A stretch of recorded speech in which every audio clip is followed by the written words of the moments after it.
Welcome to the 517 Capital City Podcast with your hosts, local professional photographer Natasha Daniels, Lansing's leading lender Robin Berg, and 517's real estate expert Kat Gandolfo. So today we're welcoming Katie and Erica from Lansing Moms. Thanks for having us. Yes, we're super excited to be here. So what inspired Lansing Mom? So Lansing Mom was inspired by this need for a space for moms to connect with each other, to care for themselves, and ways to connect to businesses that are in the Lansing area. I think for me, when I had my first baby, I was the first of my friends to have a baby, so I was lost. Things were happening. I was like looking at my sister. I'm like, why didn't you tell me these things were happening? I felt really disconnected when I had a baby because my friends weren't there yet. My family is all on the east side of the state, and we were here in the Lansing area. And I was like, I need a community of moms to support me. So I actually found Detroit Mom, which we do have one other owner, Beth. She is getting ready to head to Alaska. So she is, yes, they're going for like 6 weeks, I think. But she owned Detroit Mom. And so at the time I was driving back to the east side of the state to connect with moms in that area. And someone reached out to us and they were like, why don't we have this in the Lansing area? Or have you ever thought about starting something like this in the Lansing area? It was actually Ellie who owns Holiday. So Beth and I talked and we were like, we need to bring something like this to the Lansing community, something that focuses on the mother and not kids. It's not where can you go to, it is a little bit, but not fully. We needed where can you go if you're struggling with postpartum depression and anxiety? Where can you get resources from? So that kind of inspired, there was nothing really like that in the Lansing area for moms, and that inspired us to build this community. And then Erica came on in 2021, and I'll kind of share that. Yeah, and I think it's funny hearing Katie talk about hers, because for me it was the opposite. I did have friends who had kids before me, but I still stepped into motherhood and was like, why didn't you tell me about this? I think we all kind of do that just because our kids look different, we look different, and I just really learned that community, you really need to have a community of moms because it looks so different. You need to weed through and find the moms who have kids who are similar ages, or just your kids are similar. It just helps in such a different way. And you can see yourself in it, and that just means so much because it's so easy to isolate yourself in motherhood. So I came on in 2021. I grew up in the Lansing area, and I loved this sense of being able to build that community, but also we're pretty great too in Lansing, and we have all of the things, and moms just need to know that, whether it's for themselves or for their kids. It's just super important. I love it. Yeah. I definitely went through, I didn't realize until quite later that what I went through was postpartum depression, because I had seen other people go through it, and their depression was depression, and mine was anxiety, where I couldn't sleep for the first 3 days after my child was born because I was afraid we'd disappear. Mm-hmm. I legitimately was if I close my eyes, he will not be here anymore. Mm-hmm. It was nuts. Oh my gosh, it was terrible. I slept very light when I had Ivana, and I was a single mother, and I worked full time. Before I had her, I worked 6 days a week, 3 jobs. So it was, 8 a.m. to 3 a.m. I was just around the clock. And then when I had her, it was okay, I need to slow down because I can't work that much and raise a baby. And when I tell you I slept so light, it was she rolled and you woke up. Mm-hmm. And then you're looking at her chest okay, is she breathing? So it's just the anxiety of becoming a mother, first of all. And then, like you said, you're the only one of your friends that has a baby. And all of a sudden your friends have disappeared. It's not your baby that's going to disappear, it's your friends. Yeah. And all of my family, I'm from Oregon, so everyone was, out west, and it was a scary time. And I think that, having had Lansing Moms around then, I might have been more inclined to, be stronger in that area, but I've survived and here we are. And, Well, I think a lot of moms lose their identity. You just become the mom. yeah. And then you have your work and you have mom and then that's it. You lose your life and you do lose a lot of friends. You don't have time even if you have them around. So there's a lot of balancing there and that's just really nice to have a place to connect with other moms and get you out and away from just being a mom. Yeah. So.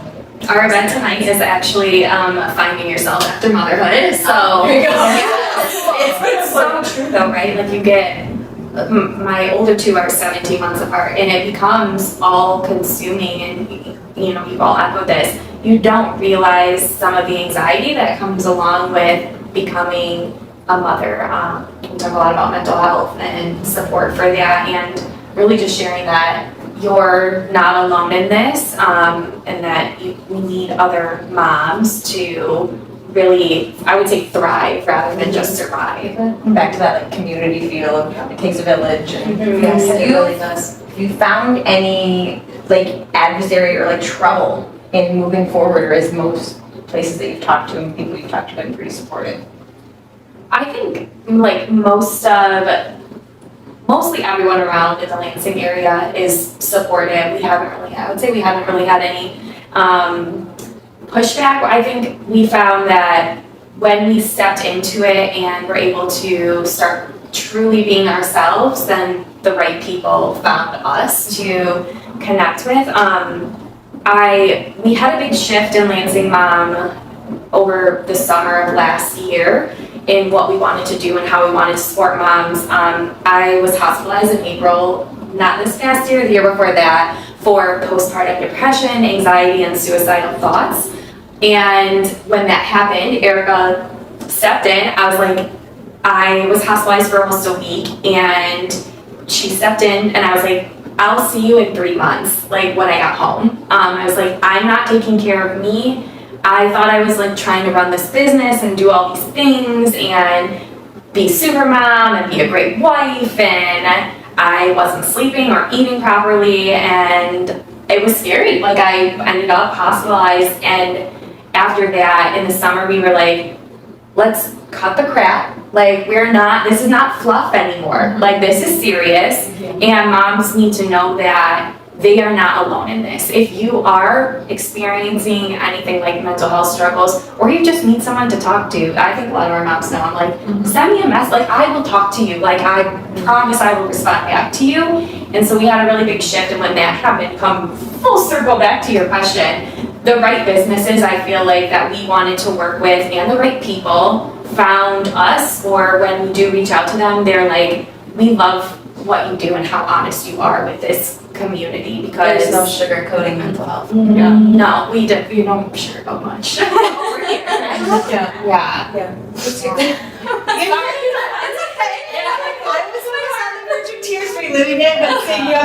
Yes, it was being a brand new business owner and navigating that, but also just having a friend, like it was tough. But yeah, we definitely were just, even for me, we might get a little bit off track, but stepping into the business owner space, you're really that with a mirror, right? Like you think you're just showing up for people, but really you just have to look at like, who am I? How am I showing up? And show up for you. Yeah, and being specifically in this space, like Katie said, like I've had to really do a lot of like self-reflection, diving in to make sure that I'm showing up for the moms in an honest way. And Katie's been so great in like supporting me in that. I think it's something that comes very natural for her, but it's really hard for me to show up and say that I'm having a bad day. But it does, like, it makes a huge difference, and moms need to know that like, I think in these businesses, you could just look at it from the outside and be like, they got it going on and it's all together. And we do not. And that's okay. It's not Instagram. That's the thing. You see it on TV or reality shows or whatever, and everything looks perfect. And it's like, that is not my life. The real life is what you guys are talking about. Yeah, and you realize the impact that it has specifically on moms, because we're taking all of that mental load, because we are the ones kind of running the household, making the decisions. And when we're doing that, and then you get on Instagram and it's like, everything's perfect. That's just subconsciously like a mental thing that they're taking on. Exactly. And then let's not talk about body image and all of that. There's no sugarcoating, and our last guest talked about, it doesn't have to be perfect. Yeah. And being a mother, excuse me, is not fucking perfect. So believe that one, but it is not. And it's not easy. You know, it's hard because you're trying to please your children, please your husband, please the dogs, please the cats. And then maybe if you have time to squeeze it in, please yourself after you do all of the other things, but that's always last. And don't forget at work, or if you're an entrepreneur, you know. Oh yeah, yeah. So we talked a lot about this, about like, for me, I learned a very hard lesson. I think for us it was this eye-opening moment where like, I was someone who was seemingly doing all the things, but the reality was like, was getting up because I had to, not because I wanted to.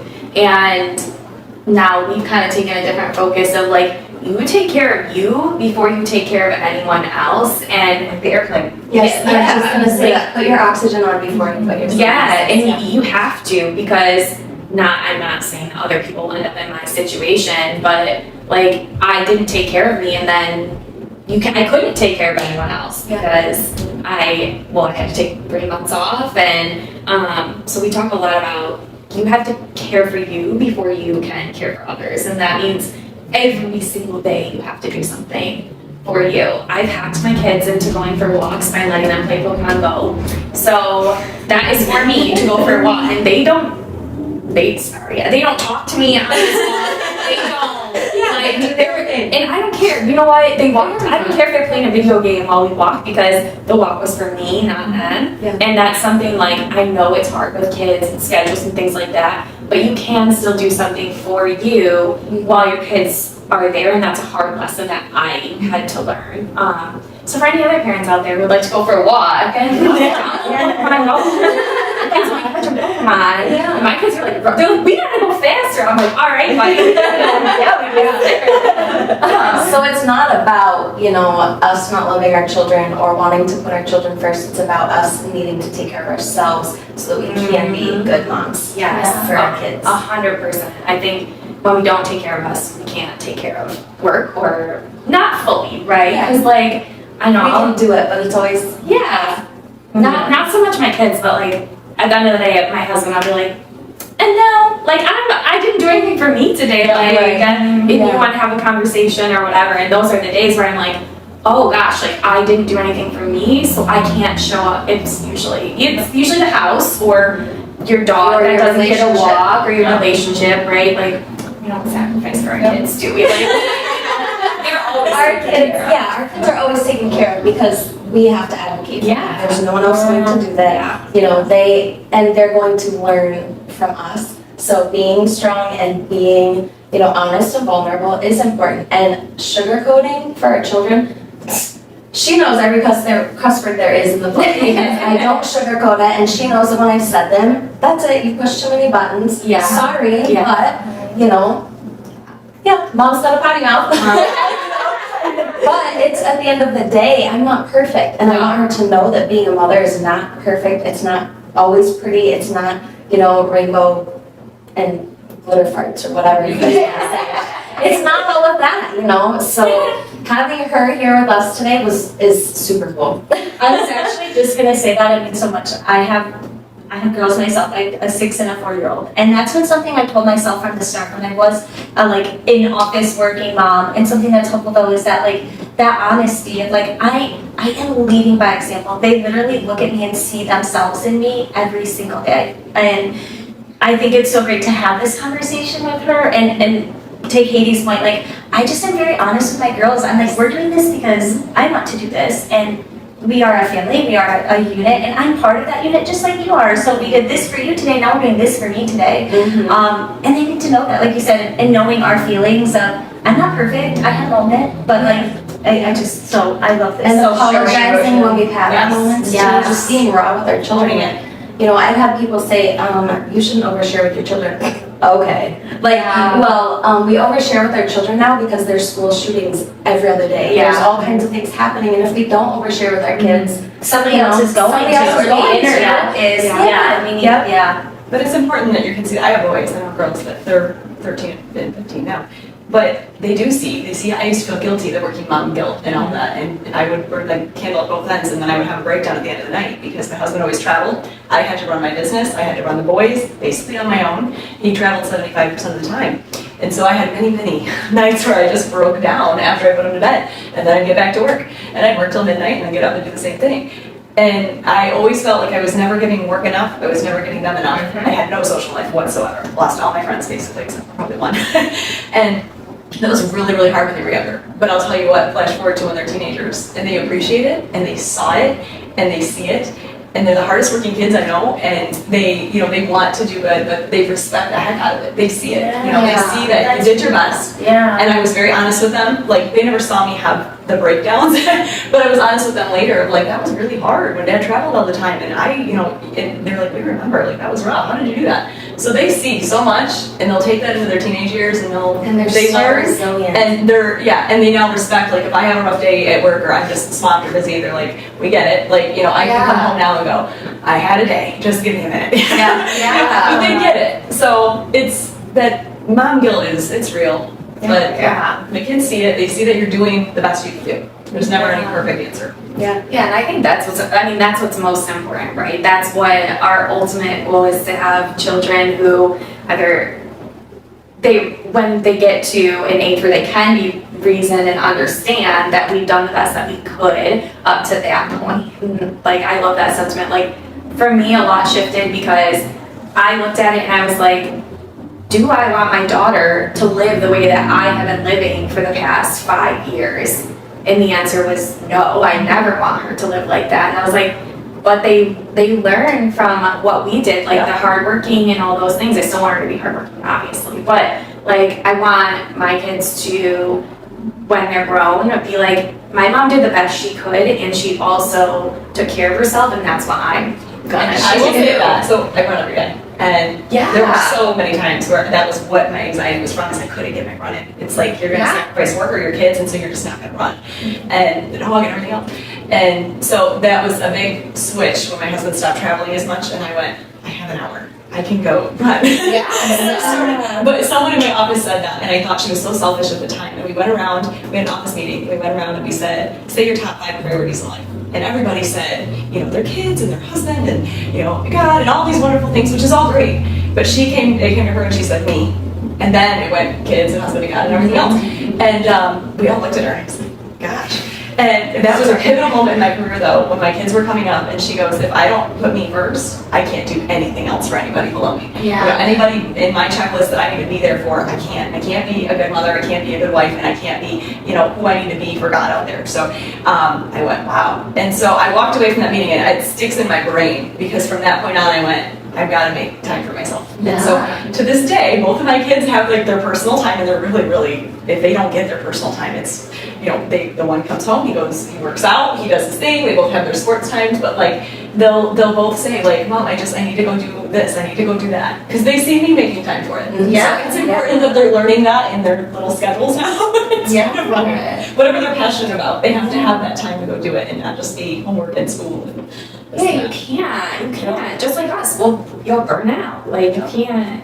I think that is so interesting. Because probably 5 years ago, if someone had said that to me, like, I put myself first, I'm like, okay. But now I am probably the person that people are like, it's more of a how conversation now.